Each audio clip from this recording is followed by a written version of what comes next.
Okay, so we're going to be talking about online video, past, present, and future. And why don't you just give us a quick background in terms of how you got involved with online video? Well, I got involved with online video a little bit by accident, I suppose. I was working in the marketing department of a hospital district when they had a 10% layoff. And when you do that, you don't have patient-facing staff. You have people in the marketing who are laid off. And it was right at the height of the Great Recession. So I cast about, and it was exactly at the time that Hangouts on Air with Google were beginning to be introduced. And because I have a background in broadcast and in production, and I spent 20 years as the community access television manager here in Seattle for the local public access station. I saw an opportunity for real people to be able to get on and do video like you and I are right now, and that as an early adopter, I could assist others in terms of their effective use of the medium. That was, I don't know, about 5 or 6 years ago. And I've never looked back. It's been great. Great. That's super. So, why don't you tell us what Google Hangouts are for those? There might be some people who don't know exactly what they are. Sure.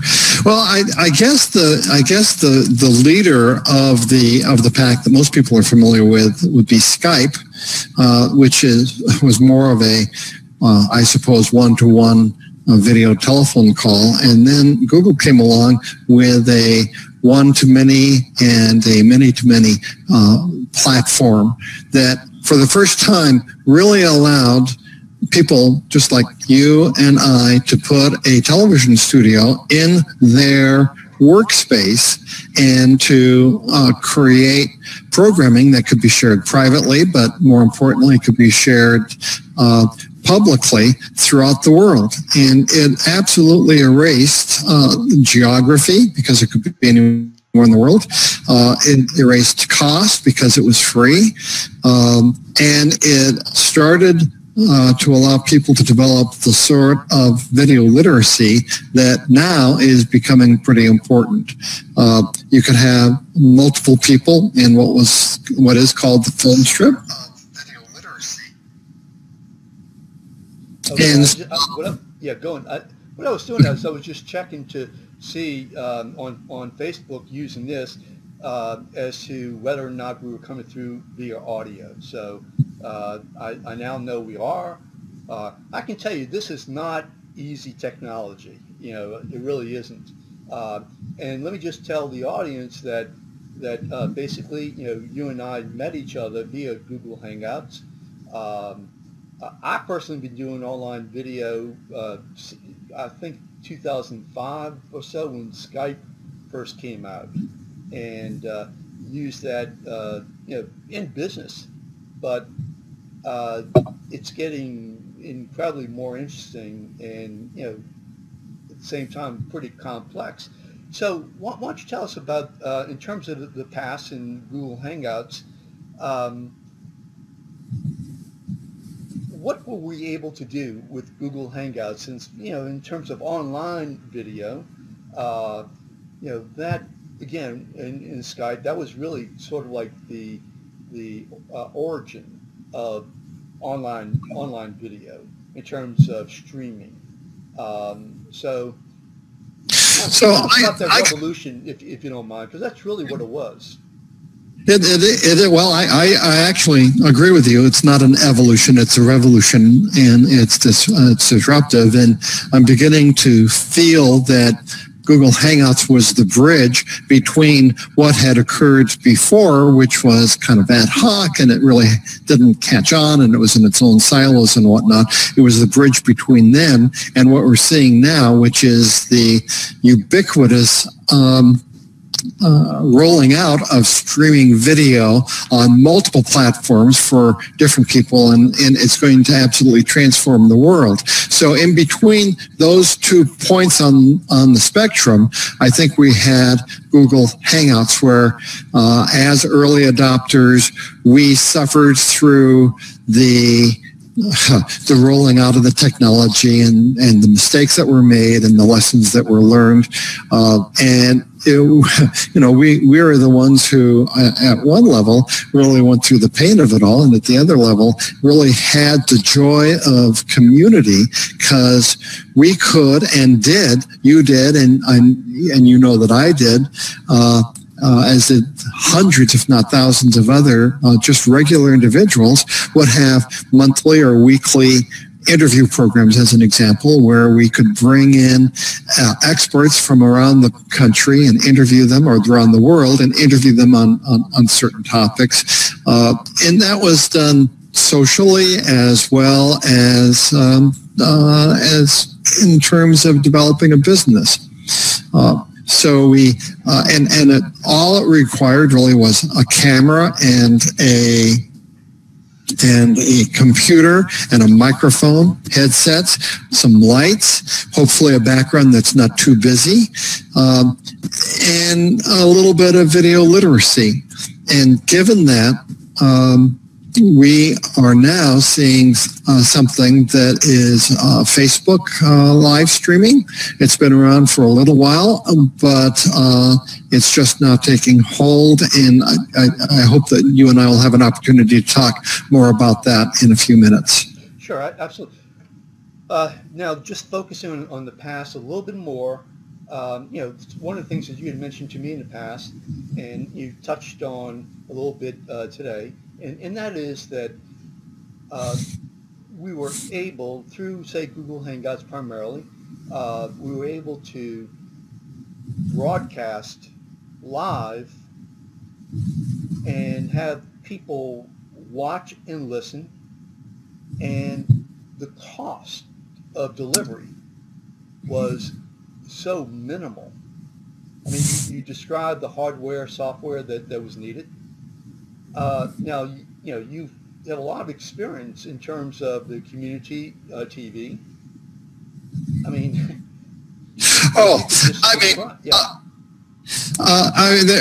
there's just no comparison. When it was at that time Teleprompter turned into Group W Cable, and then Comcast. When we built our television studios, it was $1.5 million facility here in Seattle, and we provided 2 porta-packs. The porta-packs were $17,000 each, and required tapes that could only be 20 minutes in length, because the portable VCR that we sent out couldn't accommodate the larger cassettes. You had to have special small cassettes. The cameras had tubes as opposed to chips. This was throughout the 1980s and early 90s. And each tube of these cameras was $1,000 or $2,000. And I'm reminded that we had a budget of, I don't know, it must have been $4,000 or $5,000 a year just for the bulbs that were used in the studio, the lighting, simply because they were specialized. Nowadays, you go down to the local store and you get a 52 Kelvin or 1200 Kelvin bulb that is cool, that costs $4 or $5, and you put it into some sort of fixture, and you have light that is as good, maybe even better than what we had back then, and it doesn't, cost a ton in terms of electricity.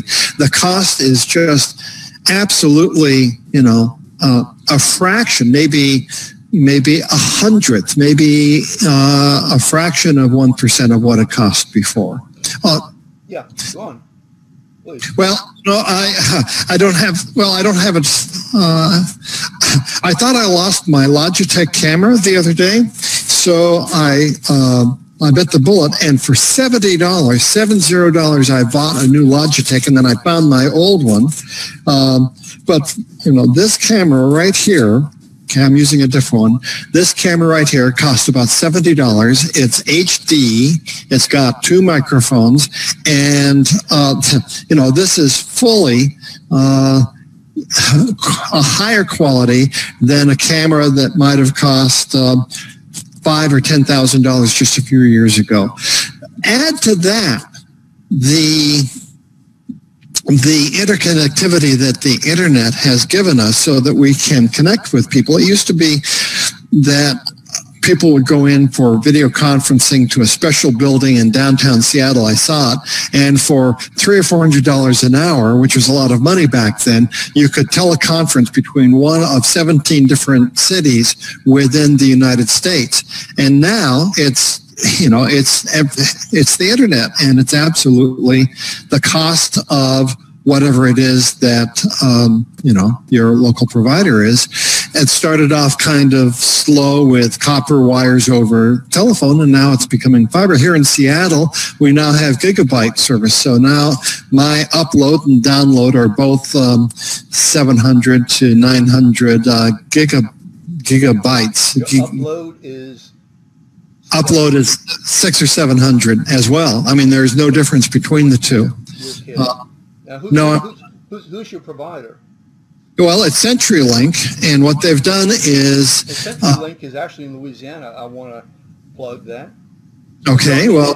They have their main office in North Louisiana. Mm-hmm. Well, they've decided that Seattle is going to be one of the places they roll out fiber first, and Seattle government is very supportive of these sorts of things. So our neighborhood happened to be one of the first, so my son and I jumped on that right away. But I guess my point is, sure, less about me, and the point is that within 3 or 4 years, this will not be an outlier as it is now. It's going to be common and almost ubiquitous. And Wi-Fi is going to be up there as well in terms of being able to stream so fast that the technology disappears right in front of you. I'm terribly sorry. Somehow the audio on my phone went off. I do apologize. These things happen. These mistakes or errors or whatever you may want to call it happen. Well, anyway. Let's continue. Well, so it is, and we're only, at this stage in the game, we're only talking about the revolution of the technology that is occurring. It is so easy for you and I to communicate back and forth. The infrastructure, the text messaging that goes by, the online collaboration that is possible, that includes in my case and in our case Google Drive, so that not only can we upload things to the cloud, so now it becomes instrument or device independent. No matter if it's your smartphone or your laptop or your computer, you can gain access to a wide variety of media, be it a document or a spreadsheet or a presentation, but two people in different parts of the country can collaborate at the same time even. You can see what each other is doing on a project. It essentially removes the necessity of having a building. It removes the necessity of having a boss with an organization that hires people to come to a certain location on a project basis. We can usurp that, and as solopreneurs or entrepreneurs, we can gather together on a project-by-project basis, put all of the necessary components together for that, and then once that has occurred, we can disperse it and regroup differently for the next project. And the most recent primary season in politics, and I know you're involved in politics, demonstrates that, where the Bernie Sanders campaign was able to marshal supporters from around the country, probably the world, for a phone bank. And they were able to have hundreds of thousands, and I think in the low millions, of phone calls that were directed towards primary states such as New York at a time that was just, perfect for that. And they were able to provide in-service training and quality control. I mean, the whole infrastructure was there. It used to be that you had to, go into and organize that locally and set up phone banks and things like that. What a revolution that is. Sure. Yeah, definitely. Let's just talk about some of the technology, the hardware that is necessary just to put this together. Because I think that, and let me just say this, that what you and I are doing right now and I've said this before, last time you and I did a show. And actually, it wasn't just a show, it was an experiment. This is more of a show. We actually have two people together on using Facebook Live at a time that everybody else is only able to unicast. Have one person. Now, they may be in a one location with multi-people, like the White House did one just the other day, and they had, I think 4 or 5 people, and they were doing a Facebook Live. Different TV stations are now doing that, but you are in Seattle, I'm in the suburb of New Orleans, and we're having this conversation, and we're broadcasting this live on Facebook. There are some technology limitations. And what we're doing, by the way, if I might just add this, is, again, we're doing this differently. We have figured out how to do this. And so that's why we're able to do it. It's not a perfect situation. Facebook is actually going to unveil, I think at the end of the summer, a system where 2 people can do this through Facebook, through their own technology. Hopefully when they do that, we'll be able to do multi-persons. We actually did 3 people when we first did the trial, but there are limitations. And so talk about the hardware and software in terms of what you need to do to have this set up. Yeah. Well, first of all, talked about the camera, okay, and the bandwidth. So, the basic 101. First of all, before we go on any further, you say what we've done. Actually, this is something that you've done. You're an early adopter, and what you're doing is you're combining 2 different technologies in a way that enhances each of them, so it's greater than the sum of the parts. And you're able. But you helped me. Well, definitely. So the basic 101 in terms of for anyone to be able to do this, would be a camera, lights, headset, microphone. I would say a background is important. And then there's the computer itself. And I would say that people may become frustrated if they don't have a beefy enough engine, as it were, computer. It's sort of like you can be on a motor scooter or you can have a pretty high-powered motorcycle, and there's going to be a difference between those. So if anyone is very serious in terms of being able to live stream and so forth, I would encourage them to make sure that the computer is up to specs with a fast enough CPU, with a graphics card, with an audio card, with enough RAM. And all of that information is available on the internet. I happen to be very blessed with a son who's very much interested in technology. So I asked him to come up with a computer and actually assemble the pieces. So we ordered from Newegg, and I'm actually, and you've inspired me to do this, Stephen, going to write a post about how you too can come up with a very beefy computer for what we're doing. And it's really a $15,000 or $18,000 computer that if you buy it just by the parts and then hire someone, a local teenager, to actually put it together for under $3,000. Wow. And let me just stress and emphasize what you're saying. I think that those parts that you're talking about are critical. Looking back, when I first got involved with technology, and that was 1990, and I think at that point in time, the major parts, obviously, was the hard drive, which was so small.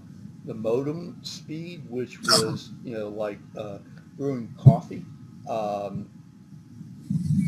The memory, of 1 gig of RAM at best. Now I got to tell you that if you're going to out there buying a computer, I don't care what it's for, you may want to get a desktop instead of a laptop if you're going to be doing any kind of video streaming. Because with a laptop, at this point in time, you're not able to upgrade. You're not able to upgrade your video card. At least there might be some other laptops out there. I'm not, that allow you to do that. I'm not aware of them. So a desktop for this, I think, is very, very important. And the CPU, the ability to crunch the numbers, and those video and also the sound card, as you're mentioning, those are critical. But CPU, make sure that you get the fastest and the most video capable that you can get, because it'll allow you to have more than one person being able to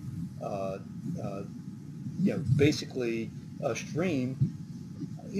I'm using probably one of the fastest stream right now, and that's 25 megabits per second upstream. 200 downstream. You're using 600. So there's no question that, speed-wise, that's not an issue. CPU, that's the issue. So just something that I found out. Go ahead, please. And I guess it's an i5 6-core, or an i7 6-core CPU is ideal. And what the various cores allow you to do is to, instead of processing the video just in one stream, it can take it into, if I understand it correctly, into 6 different streams and process it and then recombine it downstream.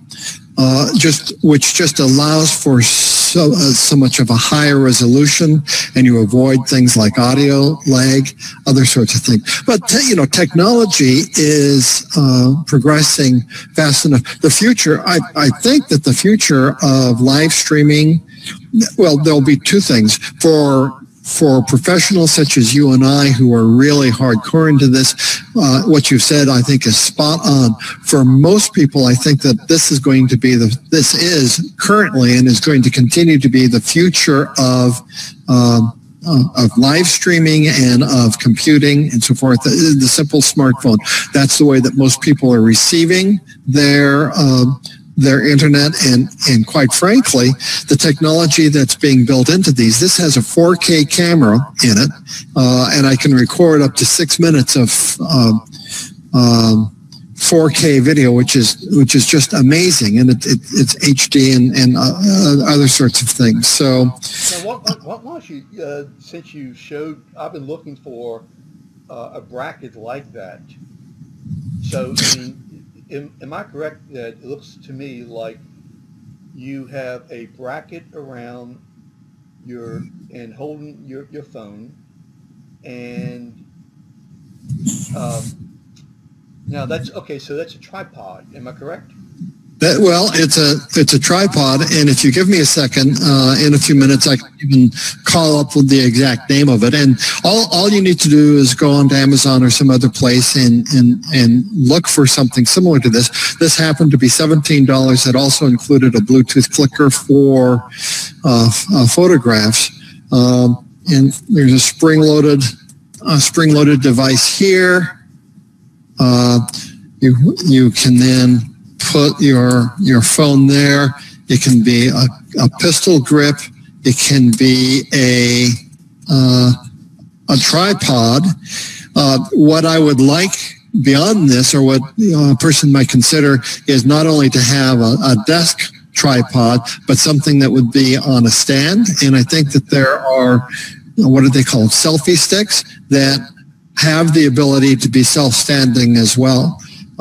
And quite frankly, on once or twice a month, I videotape meetings, and I use a laptop and the Logitech for that, but the audio is so poor. So I will put this right in the middle of the action, and I'll record the audio onto this, and then I've got the video on my laptop from further back in the room, and then I combine the audio and the video in editing, and it's just a beautiful meeting that people can then see. We can upload to YouTube, which is an entirely different topic that we haven't talked about, and that's the not only live distribution, but the ability to archive and place videos on YouTube and other sources, and then people can watch on video on demand.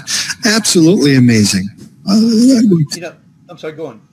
Well, we're in the middle of this revolution, and I think that historians will look back and they'll say, wow, there were just so many changes that were occurring during this period of time, and they just didn't realize what was going on at the time. Video is the most powerful medium that is out there. I think it's stronger than, print. And you can imagine, that the printing press and literacy and the written word was absolutely revolutionary. In our own country, we had the Federalist Papers that were distributed, and that really was a big fuel politically for making this country aware of different ways of organizing governance, and it organized people, and it was a big deal back there in 1776 in that era. Well, with video, you have, you've had kids who have been watching. First of all, it was television for 40 hours, an average of 7.5 hours a day. And now it's 7.5 hours a day of screen time that people are watching, and possibly more. That's more than people sleep. I mean, it's a full-time job just with the screen. And you can see how indigenous societies have been transformed within one generation upon the introduction of just simple television broadcast. Think of what the difference in the world is going to be with especially the smartphones. So we've got the Arab Spring that we've talked about, and you know that I've talked about the Google Spring, which I think really occurred. But lately with, Minnesota and unfortunately Louisiana, and tragically with the Dallas recently, all of these were events that were captured on not only the smartphone, it was Facebook live streaming. So I think Facebook is a game changer. And I think that and you've heard it here first, I think that we're entering into an era of what might be called the American Spring. It's going to transform society that much. Well, I'm hoping it's not the spring of 1968, but as what's developing at this point in time, let me, since you did show your phone and the device and how to set it up, a couple of things, if I might, and that is that allows you, in a sense, to multicast, not just, say, different views of the people who are being, say, who are involved, but it also allows you to multi-stream. So you can stream to the different platforms.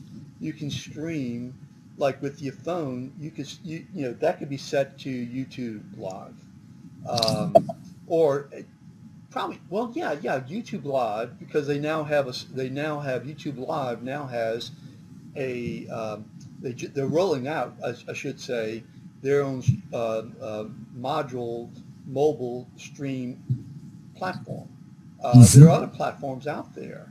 If you have an iPad or whatever, or a notebook or whatever, you can use those devices, and they can stream to different platforms. Whether it's like now there's Fire Talk, There's all kind of different mediums. Yeah, what are you going to show us? Puzzle. Yeah, that being one. So here's a peer in. Here's something that's called Crowdcast. Skype we know about. Here is CTV, click to video.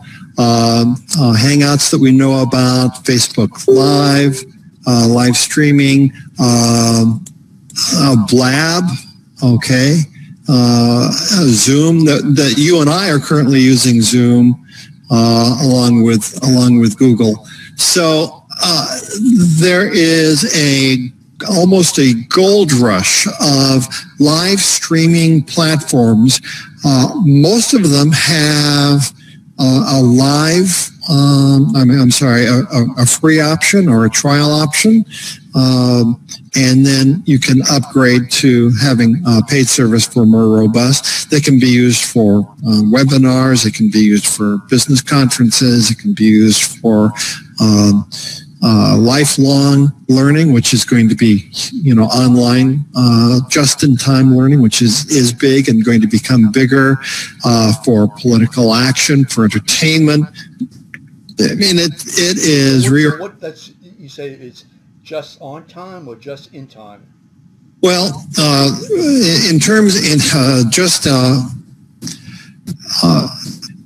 people will continue to have a basic education, maybe even go to college and get a degree, and yet what I believe what that does is it allows you to learn how to think, how to see the world, how to become yourself, and it allows you to learn how to learn.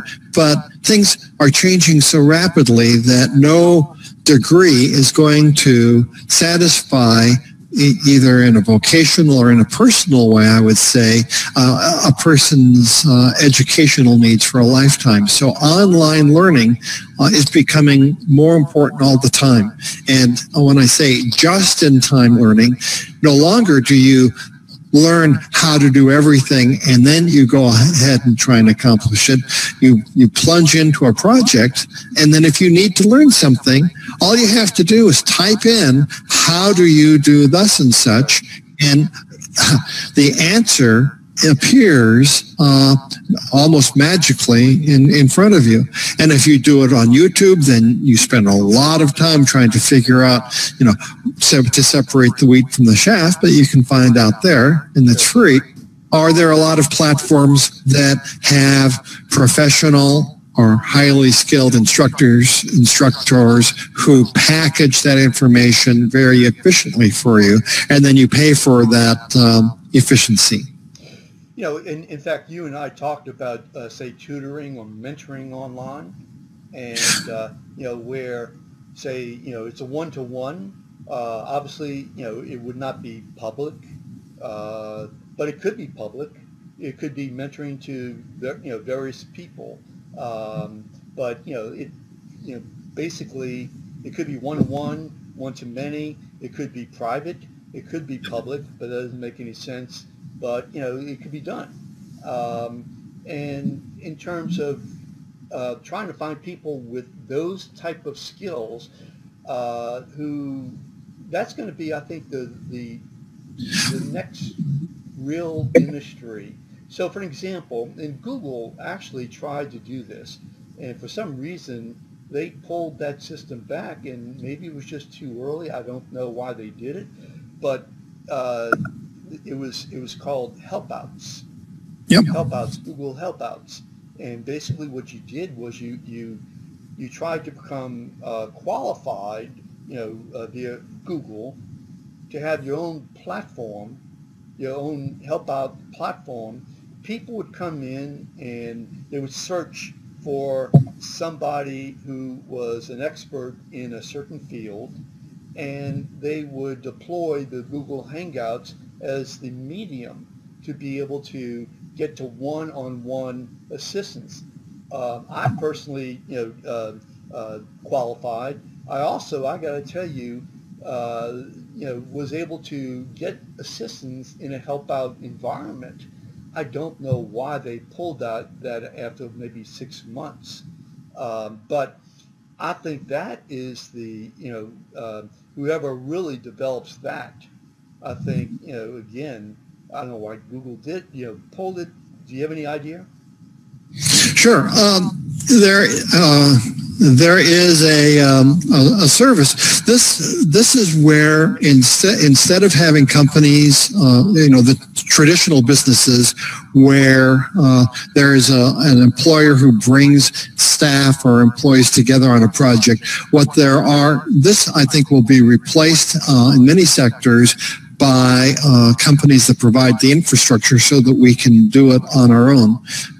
You can specialize on what's important to you, and then they take care of everything else. Here's an example of it. It's called Verbling. Learn to speak a language lessons in five-star teachers over video chat anytime, anywhere. So by virtue of signing up as a teacher or signing up as a student, they play matchmaker, not unlike eHarmony. And there's an Amazon-like rating system so that if a teacher is good, more stars. And in terms of payment, the student pays in this case, it's Verbling, and then Verbling reimburses the teacher. So all of the hassle is taken out of the tutoring, except the tutoring itself. And then if you want to learn a foreign language and you want to do it in real time with a native speaker, someone is already specialized in that. Now, why Hangouts Helper didn't work? Well, that's the Google culture. They try all sorts of things, and for whatever reason, some of their spaghetti doesn't stick to the wall, and they move on. Yeah. What other platforms or what other skills have you found that are similar to that one in terms of helping people learn a language? Well, specifically in terms of learning a language, I'm not sure. There's another, I don't know if I can call it up right now, is helping someone play a musical instrument, teaching music to someone. So I've run across a platform that's specific for that. There are broader ones as well, where they are e-learning platforms that allow you to upload lessons. And then there are students who will subscribe to the service, and then there's a charge for that, and that results in, I guess, what is known as residual income. And there are two models for that. One is a subscription where the student pays $10 a month, and then all of the lessons are available kind of free on a time-limited base.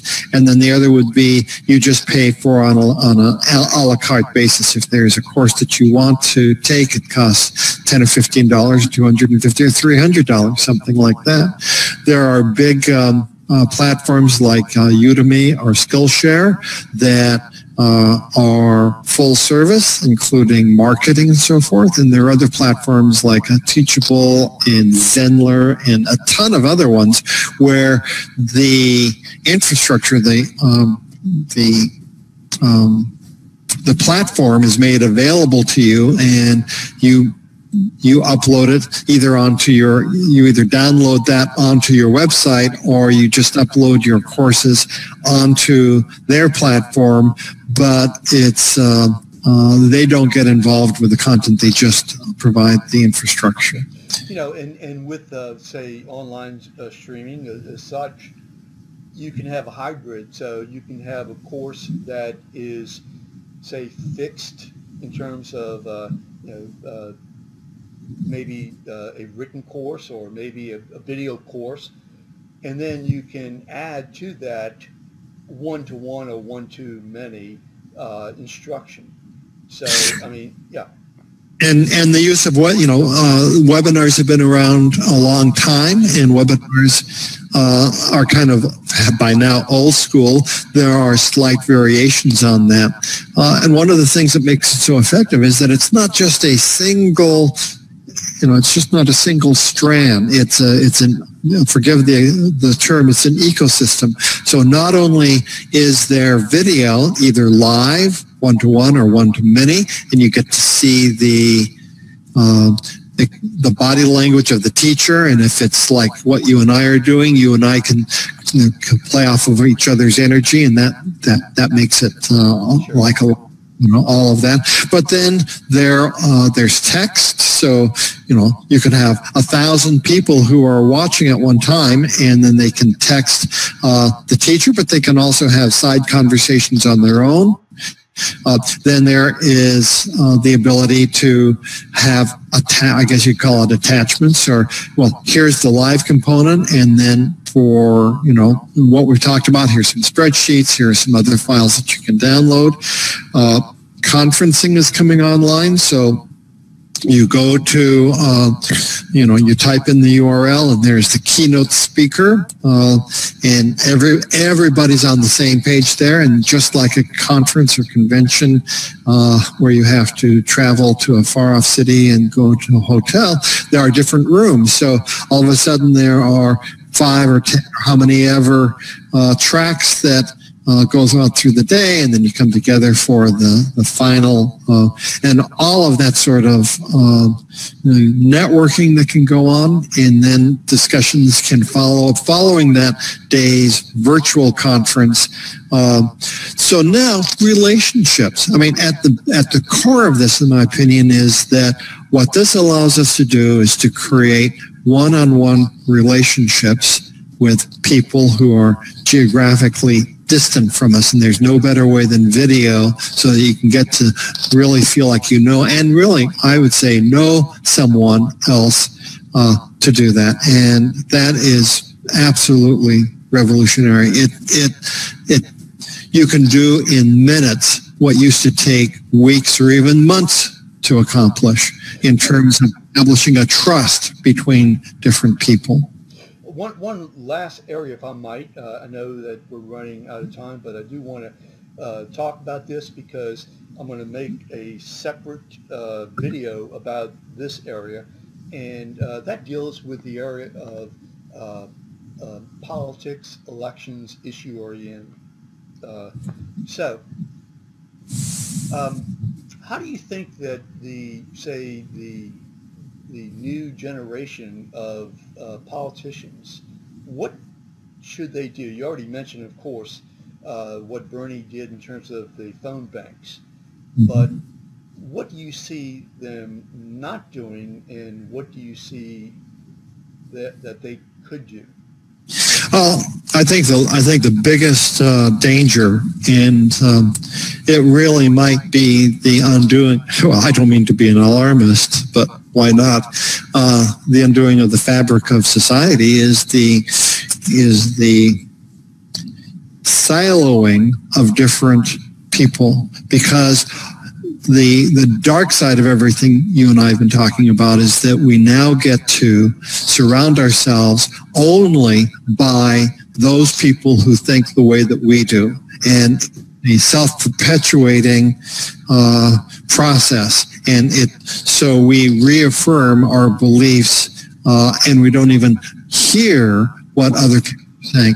Whereas before, when geography played such an important role, and you had a mixed neighborhood, then at least you had the empathy and the understanding, and all of those other sorts of things. So I see that a symptom of the dysfunctional politics that is going on today is that you don't have the various sides talking to each other; you have them talking to themselves.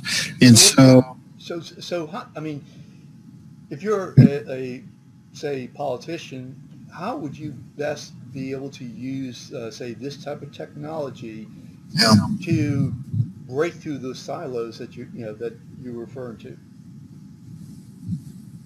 Well, I mean, it would be to become competent in terms of the use of social media as a means for outreach. And what does that mean? You go to where in business it's your customers are. Well, you go to where your constituents are. And so if, I say unfortunately, but that's my bias, most people are on Facebook. So to be able to have a very strong presence on Facebook, I think is important. But I've heard that Snapchat is very very powerful in terms of many of the younger people. Instagram, certainly Google, but Twitter. I mean, Twitter has been, all of those sorts of things. So basic 101 is to become competent in terms of the utilization of social media for outreach so that people can look you up, so that they can check you out, all of those sorts of things. But I think that there needs to be more than that. And quite frankly, this is uncharted ground. And it's also an internet time, which means that things are going so fast that you're not relying upon it's twofold. You're not relying on something that's happened before because it's never happened before. But one just has to believe that there are certain fundamentals that stay the same regardless of the technology. So I don't know. It's well, I can tell you if I could, and then I have one last question for you. I can tell you that the other day I was watching the congressional hearing regarding Hillary Clinton, and right after that, I went on YouTube Live. I sat in this environment, and I just talked about what I thought happened. Okay, that's it. I think I'm going to say we had about 10,000 people. 10,000 people. Yep. Actually, at this point in time, view that. I've had that kind of audience, just in terms of YouTube Live, on subjects that are important and controversial. And I think Facebook Live will, obviously, we know what has happened in the past, and things going really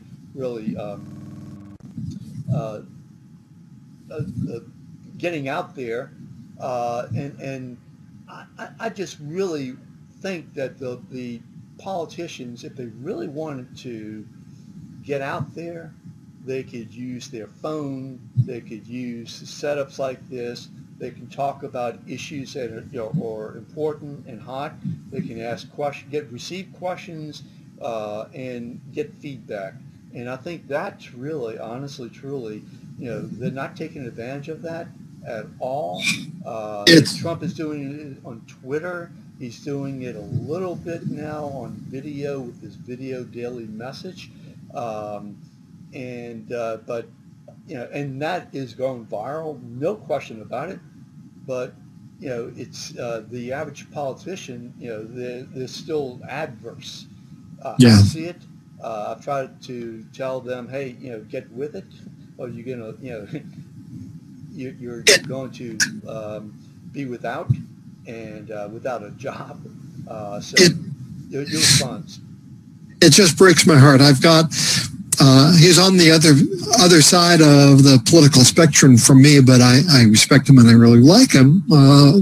A friend who is in a smaller community in Washington State, and he does phone conferences, so people can phone in and listen to him, and on a monthly basis.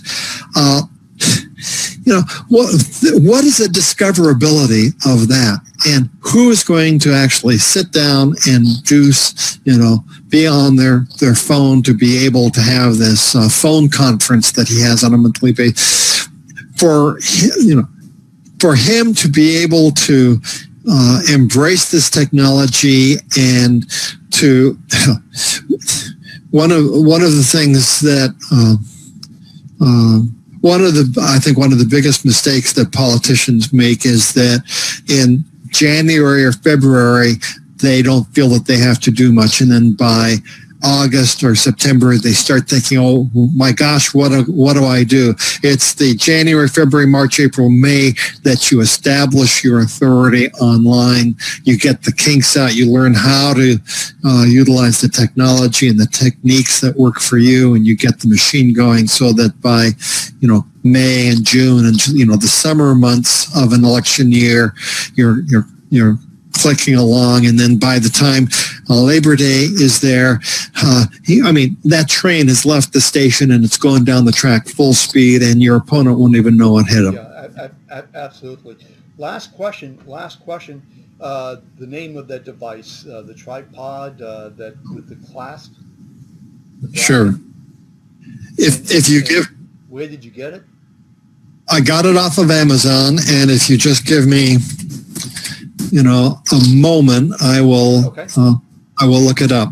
I'm wondering if you can do the same thing and just have it, say, connected onto your computer, rather than, because with a tripod, you're going to still need it to be elevated on some type of platform in order to be able to get, to get appropriate view.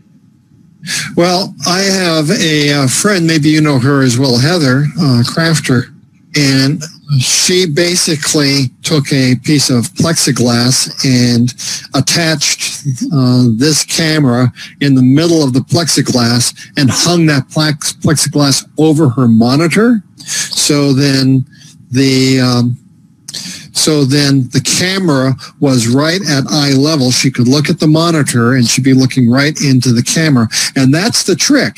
And the trick is to try and make eye contact with whom you're talking about, rather than looking off onto the monitor. This is easiest for me, and it's a real skill to be able to not look at the monitor, but to actually look at the camera. So that I think is what you'd be talking about. So I just need to go to my past purchases. Okay.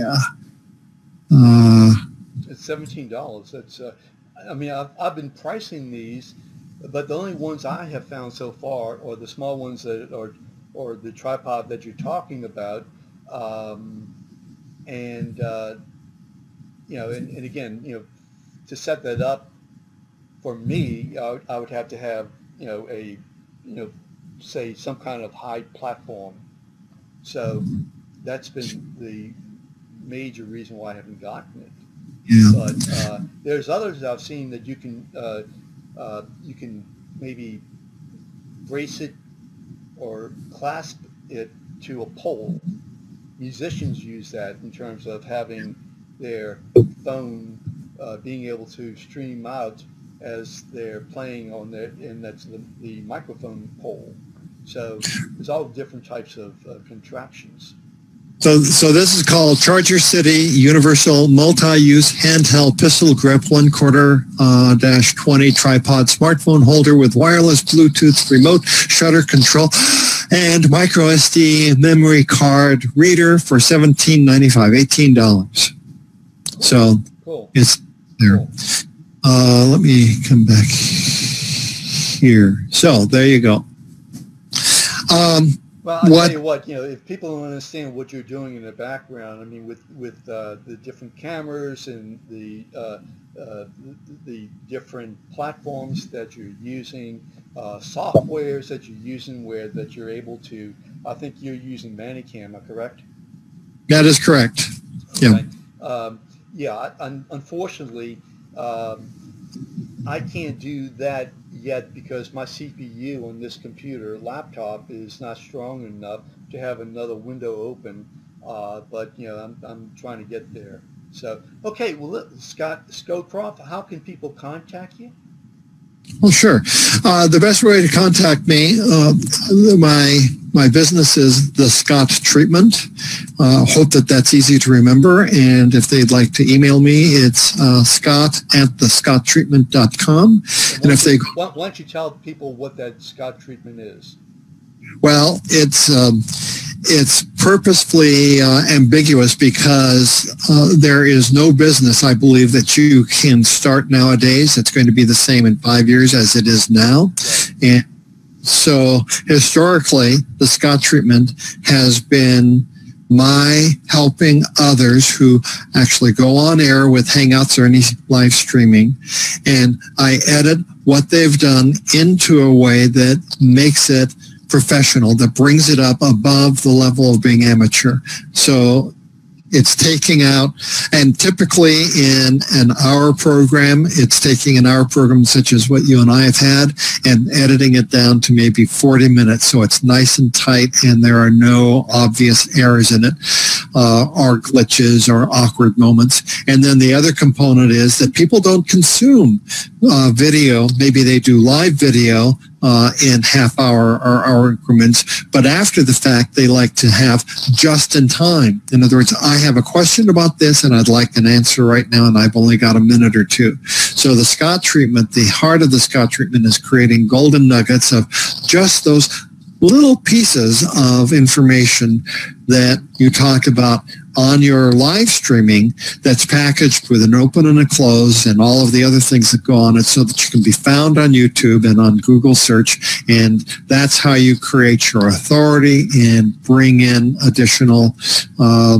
learners or supporters or people who follow you, and goes from there. And it's something you can do yourself, but it's time consuming, and it's something that I enjoy doing, and I feel I do really very well. So that is... And you actually have samples that you can showcase. So you go to Scott Treatment.